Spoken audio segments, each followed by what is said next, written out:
Well, groundbreaking today in the city of Hoboken. Governor Hochul and Governor Murphy and other officials celebrating the grand opening of New Jersey's largest resiliency park. All right, Fox 5's Teresa Priolo shows us how we'll be able to help mitigate flooding in the area.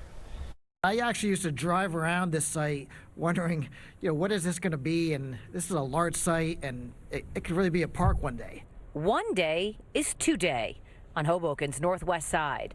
What was a 5-acre industrial wasteland is now a symbol of resiliency called Resilient City Park. Hoboken is preparing for whatever the future holds. Why? Because it's learning the lessons that Sandy taught us, coming out stronger as a result. Hoboken's flooding issues are well documented. From the most benign storms to Sandy, the streets fill quickly, and before long the city feels like it's underwater.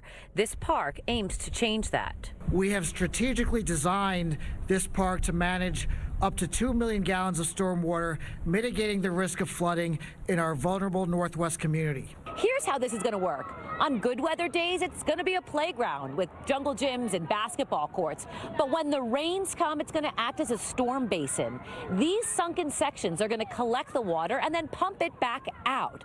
It's a solution that is needed as the climate changes. This park is a powerful example of how we can and should be preparing for the future. Planning for the park began in the days after Superstorm Sandy. It took money from FEMA, a low-interest loan from the EPA, as well as $1 million in grants from Hudson County.